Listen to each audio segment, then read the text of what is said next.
안녕 얘들아, 파주 할렐루야 할머니야. 바울의 제2차 선교여행, 루스드라에서 드로아로, 드로아에서 빌립보, 빌립보 교회 개척, 그 다음에 이제는 빌립보에서 데살로니가로 갑니다. 우리 그 말씀 한번 볼게요. 바울이 데살로니가로 들어가요. 사도행전 17장 1절. 그들이 앞비볼리와 아볼로니아로 다녀가 데살로니가에 이르니 거기 유대인의 회당이 있는지라. 그들 아까 누가가 포함됐었잖아요. 근데 누가가 빌립보에 남아있는 것 같아요. 그들이라고 표현한 거 보니까. 그리고 나중에 3차 선교여행 때 헌금 전달할 때 빌립보 마게도니아 부분에 누가가 다시 등장합니다. 자, 바울은 어디를 가든지 제일 먼저 회당을 찾아요. 회당이라고 하는 것은 유대인을 대상으로 하는 설교를 하죠. 비시디 안디옥에서 설교한 것처럼. 그래서 아브라함부터 다윗 이야기까지, 그 다음에 선지서 하박국 이사야서 이야기까지 쭉 이어가면서 그분이 바로 너희가 죽인 예수다. 그분은 죽으시고 부활하셨다. 그분을 믿으면 구원받는다. 이렇게 얘기를 하는 거죠. 자, 17장 2절 바울이 자기의 관례대로 그들에게로 돌아가서 새 안식일 성경을 가지고 강론하며 십자가 사건을 쭉 얘기하는 거예요. 예수님의 죽으심과 부활. 3절 뜻을 풀어 그리스도가 해를 받고 죽은 자 가운데서 다시 살아나야 할 것을 증언하고 이르되 내가 너희에게 전하는 이 예수가 곧 그리스도라 하니. 4절 그 중에 어떤 사람 곧 경건한 헬라인의 큰 무리와 적지 않는 귀부인도 고난을 받고 바울과 실라를 따르니라. 경건하다는 말은요, 어떤 뜻이냐면 하나님을 섬겨요. 근데 유대교를 개종하지 않고 하나님을 믿는 사람들, 이런 사람들을 경건한 자라고 표현을 하고요. 사실은 바울이 가장 타깃으로 하는 대상인 거예요. 이런 사람을 대상으로 합니다. 유대교에 들어가지 않고 있는 상태에서 복음을 전하니까 바울의 복음 쪽으로 오는 거죠. 예수는 그리스도라고 잘 전하고 있는데 유대인이 또 시기를 합니다. 바울 일행이 데살로니가의 야손의 집에 묵고 있었어요. 유대인이 시기가 나서 불량자를 데리고 떼를 지어 소동하게 하여. 자, 5절 보겠습니다. 사도행전 17장 5절 그러나 유대인들은 시기하여 저자였던 불량한 사람들을 데리고 떼를 지어 성을 소동하게 하여 야손의 집에 침입하여 그들을 백성에게 끌어내려고 찾았으나. 6절 천하를 어지럽게 하는 이 사람들, 이런 말을 합니다. 6절에서. 그래가지고 생명의 위험을 당하는 수준까지 갔어요. 7절 가이사랴의 명을 거역했다는 것은 반역죄인 거예요. 그래서 잡으려 하는데 때마침 바울 일행이 없었어요. 그래서 야손과 그 나머지 사람들 붙잡고 보석금을 받고 놓아주는 그런 이야기입니다. 5절부터 7절까지 9절 볼게요. 야손과 그 나머지 사람들에게 보석금을 받고 놓아주니라. 그러면서 야손의 집에 데살로니가 교회가 개척되는 거죠. 데살로니가 교회 개척, 이렇게 되는 거죠.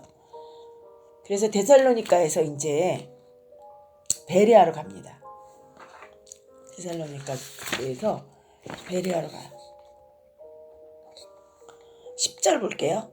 밤에 형제들이 곧 바울과 실라를 베레아로 보내니 그들이 이르러 유대인의 회당에 들어가니라. 자, 그 베레아로 갔는데 거기도 회당이 있어요.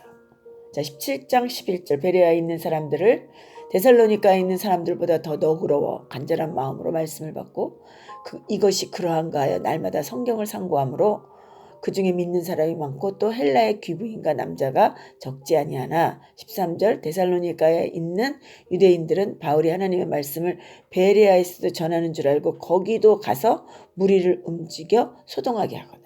거기까지 찾아와요. 자, 14절 형제들이 곧 바울을 내보내어 바다까지 가게 하되 실라와 디모데는 아직 거기 머물더라. 그러니까 바울은 거기서 나갑니다. 데살로니가에서 베레아 지방으로 갔잖아요. 베레아에서 나가는데 그 베레아에서도 있을 수가 없는 거예요. 데살로니가에서 쫓아온 그 유대인들이 또 바울을 죽이려고 하기 때문에. 그래서 실라와 디모데를 마게도니아 지방에 남겨놓고 바울만 아덴으로 갑니다. 바울을 15절 바울을 인도하는 사람들이 그를 데리고 아덴까지 이르러 그에게서 실라와 디모데를 자기에게로 속히 오게 하라는 명령을 받고 떠납니다. 그래서 바울과 실라와 디모데가 같이 갔었어요. 중간에 누가가 합세를 했다가 누가는 거기에 남죠. 아까 우리 봤잖아요. 누가가 어디에 남아요? 데살로니가 빌립보에 남습니다. 그들이 데살로니가에 남고요. 그 다음에 다시 이제 바울과 실라, 디모데 중에서 실라와 디모데는 그 베레아에 남아요. 그리고 바울만 아덴으로 가게 됩니다. 계속해서 지금 추적하고 있는 유대인들의 성난 얼굴. 예수님의 공생애 때도 그랬어요. 그리고 지금 사도들에게도 그러고요. 바울에게도 그래요. 얼마나 끈질긴지 예루살렘에서나 이방에서나 유대인들은 예수님을 메시아로 받아들이지 못해요. 일부 유대인들만 받아들이는 거야. 바울은 허둥지둥 베레아를 또 떠날 수밖에 없었습니다. 아덴으로 향하는 거죠. 실라와 디모데는 베레아, 데살로니가 지방에 남아있기로 하네요. 헤어집니다. 소동이 일어나서 바울이 급히 떠나야 하니까 할 수 없이 작전을 편 것 같아요. 바울은 떠났지만 말씀을 잘 받던 데살로니가 베레아 지역 성도들을 위해 실라와 디모데를 남겨놓고 단돌이 하려는 전략이지요. 두 팀으로 나눠졌어요. 언제 만나려나. 그래서 실라와 디모데는 마게도냐 지방에 남아있음. 이렇게 메모하시면 되겠고요. 자, 바울과 실라, 나 떠난다. 아덴으로 떠날 건데 여차하면 소식 전해줘. 그리고 만약에 데살로니 교회가 안정이 되면 너희들은 나에게 와서 얘기 좀 해줘. 내가 그래서 그때 상황이 올라갈 상황이면 다시 올라가게. 너희들 잠시 내려왔으면 좋겠다 하고 떠난 거예요. 실제적으로 디모데와 실라가 바울이 아덴에 있을 때 잠시 내려왔던 흔적이 있습니다. 데살로니가 전서 3장 1절 2절에 나와 있어요. 요거 데살로니가 전서 배울 때 한번 확인할게요. 자, 다음 시간에 배웁니다. 베레아에서 지금 아테네로 왔어요. 베레아에서 여기도 또 굉장히 헬라 철학이 발달한 곳이에요. 여기는 배를 타고 왔는데 에피쿠로스, 쾌락주의자 철학자들이에요. 그 다음에 스토아 철학, 플라톤, 아리스토텔레스 라인이에요. 그들을 만나서 논쟁합니다. 아덴은요, 그 헬레니즘 문화의 중심이에요. 본산지죠. 헬라 예술, 헬라 철학, 민주주의의 발상지이기도 합니다. 자, 사도행전 17장 16절 바울이 아덴에서 그들을 기다리다가 그 성에 우상이 가득한 것을 보고 마음이 격분하여. 그들을 기다린다는 것은 실라와 디모데겠죠. 그래 아레오바고라는 곳에서 이방인을 대상으로 아테네 설교를 남깁니다. 이방인을 대상으로 할 때는요. 창세기 1장 창조부터 시작해요. 그래서 이 조물주 그분이 너희 마음에 계시다. 너희를 돌보고 계신다. 그러면서 예수님이 그리스도다. 그분이 그 정하신 분이 오셨는데 그분이 예수님이다. 그리스도다. 부활하셨다. 이렇게 얘기를 하는 거예요. 근데 이 동네는 그 철학이 발달된 동네라 굉장히 어렵습니다. 소크라테스, 아리스토텔레스, 플라톤이 살았던 교육의 중심지. 그리고 아덴에 살면 자부심을 갖는 도시. 동경의 도시. 한번 가보고 싶은 도시인 거예요. 아덴이. 아덴시에는 인구수보다 섬기는 신의 숫자가 더 많은 곳. 파르테논 신전도 있고 철학의 도시. 에피쿠로스 학파, 스토아 학파 제가 말씀드렸죠. 이들은 모두 영지주의예요. 영지주의. 영적인 지식으로 구원을 얻는다. 영과 육으로 나누어진 이원론을 가지고 있고요. 영은 선하다, 육은 악하다. 이런 것을 이해해야만 아레오하고 바울 설교를 이해할 수가 있습니다. 자, 사도행전 17장 17절입니다. 자, 사도행전 17장 17절 회당에서는 유대인과 경건한 사람들과 또 장터에서는 날마다 만나는 사람들과 변론하니 어떤 에피쿠로스와 스토아 철학자들도 바울과 쟁론할세. 어떤 사람은 이르되 이 말쟁이가 무슨 말을 하고자 하느냐 하고 어떤 사람은 이르되 이방신을 전하는 사람인가 보니 이는 바울이 예수와 부활을 전하기 때문이다. 이들이 그 스토아 철학자들이나 에피쿠로스 철학자들이 말쟁이라고 하는 말은요 아주 천박한 속어예요. 그 뜻이 뭐냐면 다른 사람의 지식을 가져다가 그냥 자기가 이야기하는 거예요. 우리 성경은 그렇잖아요. 내 것이 아니잖아요. 하나님 것을 가져다가 또 성경에 있는 말씀을 가져다가 내 이야기하는 거잖아요. 그러니까 그 사람들은 그거를 표절한다고 생각해요. 바울이 예수와 부활을 전하니까 도대체 무슨 신이야? 이방신 중에 어떤 신인가 하고 바울을 불러 아레오바고로 데려갑니다. 여기가 어디냐면 법정인데요. 토론 강연장으로 썼다고 그래요. 법정이 쉴 때인가? 법정에서. 그래서 사람들이 호기심이 많은 사람이고 지혜를 중요하게 생각하기 때문에 새로운 학문인가? 새로운 철학인가 하고 듣고 싶어하는 그런 사람들이 여기 많이 살고 있고 토론 문화가 많이 발달된 곳이에요. 그래서 바울이 이 사람들과 함께 다 같이 아레오바고에서 그 에피쿠로스 스토아 철학자들과 함께 아레오바고로 갑니다. 자, 22절 볼게요. 17장 22절. 바울이 아레오바고 가운데 서서 말하되 아덴 사람들아 너희를 보니 범사에 종교심이 많도다. 내가 두루다니며 너희가 원하는 것을 보다가 알지 못하는 신에게라고 새긴 단을 보았는데 그런즉 너희가 알지 못하고 위하는 그것을 내가 너희에게 알게 하리라. 자, 24절, 25절, 26절 쭉 창조주를 설교하는 거예요. 이 사람들은 그 아브라함 얘기해도 모르잖아요. 그래서 창조주 하나님, 세계사 이런 소개를 하는 거죠. 너네 이방신들 이 온 세상의 자연을 신으로 여기지 그 자연을 창조하신 분은 하나님이야. 우주에 창조하신 분이 하나님이야. 그래서 신건에 대한 창조주에 대한 얘기를 해요. 그리고 27절에 가서는 이 창조주 하나님은 27절 28절에는 인간과 관계를 도대체 어떻게 하냐면 이 대상에 따라 다르게 얘기를 합니다. 헬라 문화에도 엄청난 지식의 소유자인 바울이기 때문에 헬라 사람들이 유명한 그 헬라 시인 두 사람이 있어요. 그 사람들이 책 시를 읽고 접근하는 거예요. 헬라 시인의 말 중에 28절에 우리가 그를 힘입어 살며 기동하며 존재하느니라. 이게 헬라 시인의 말이에요. 너희 시인 중 어떤 사람의 말과 같이 우리가 그의 소생이라.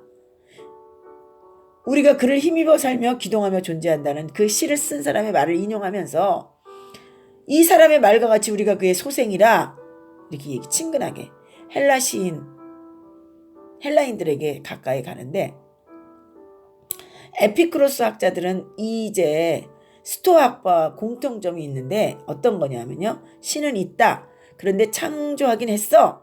그런데 이 자연세계를 인간은 창조하긴 했지만 남을 나라 하는 아무런 관심도 두고 있지 않아. 인간에게 전혀 관심이 없어. 이게 에피쿠로스 학파인 거예요. 그리고 스토아 학파는 신은 있기는 있어. 신은 실제로 존재하는 게 아니라 관념 속에 개념 속에 상상 속에 갇혀 있다고 생각하는 거예요. 그러니까 이 에피쿠로스 학파를 겨냥해서는 사도 바울이 뭐라고 하냐면 27절 하반에 얘기하는 거죠. 이는 사람으로 혹 사람을 하나님을 더듬어 찾아 발견하게 하려 하심이로되 그는 우리 각 사람에게 멀리 계시지 않는다.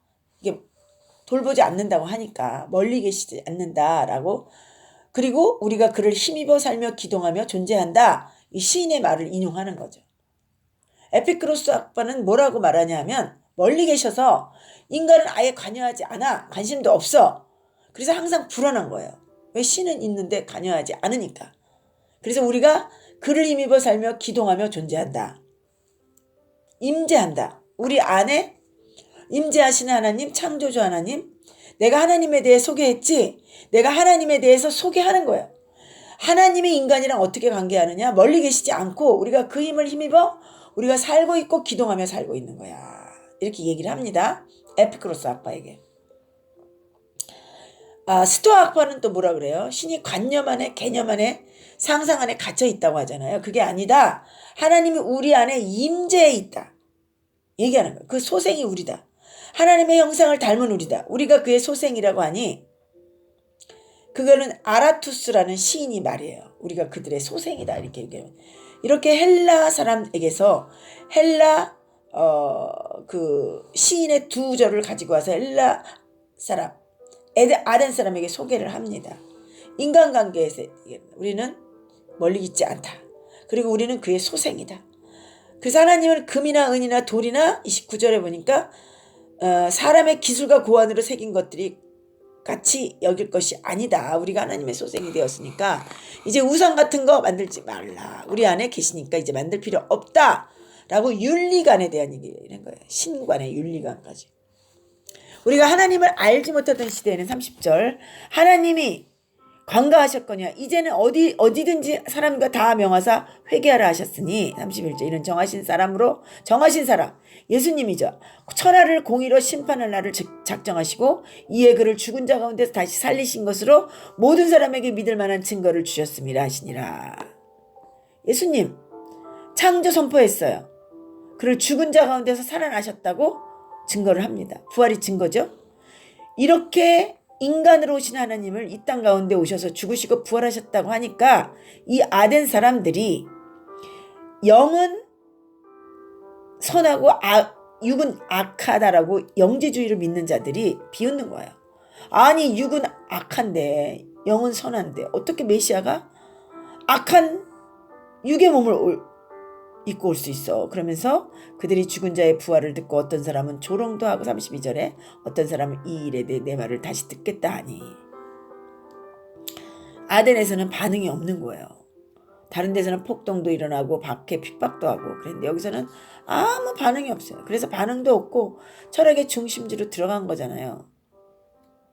철학자들과 토론한 거잖아요. 이 바울이 아주 디스프레 됐어요. 디프레스 됐어요. 디프레스. 여러분 아주 힘이 빠졌어요. 다음 시간에 고린도전서 배울 건데요. 고린도전서에 보면 나 아덴에 있을 때 힘들었어. 고린도전서 2장 3절에 그런 표현을 합니다.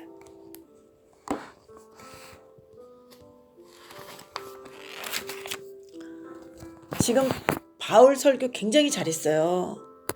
그렇잖아요? 아주 논리적으로 신간, 인간관, 윤리관, 십자가 부활 너무너무 잘했어요. 근데 힘들었어요. 이 강사는 앞에 있는 사람이 좀 들어주고 뭐라 그럴까 좀 이렇게 호흡을 맞춰줘야 사역하는데 힘이 안 든데 목사님도 그러실 거예요 아마. 근데 힘들었어요. 고백합니다. 자 17장 34절 보겠습니다. 17장 34절에 몇 사람이 그를 가까이 하여 믿으니 그 중에는 아레오바고 관리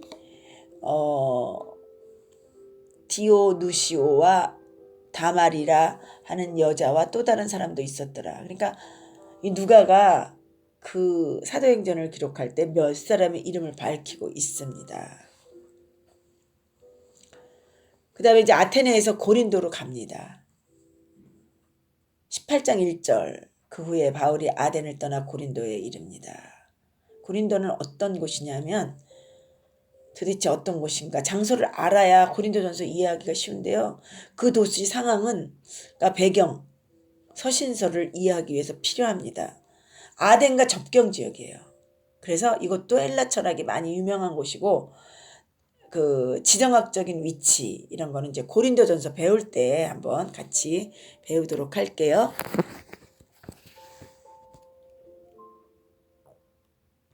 자, 오늘은 여기까지 하도록 하겠습니다. 여러분 이제 고린도에 가서 브리스길라 아굴라 만나고 또 고린도 사역하는 거 이거 공부는 다음 시간에 하도록 할게요. 여러분 안녕. 기도하겠습니다. 하나님 아버지 감사합니다. 사도 바울 제2차 선교여행 공부하고 있습니다. 이들은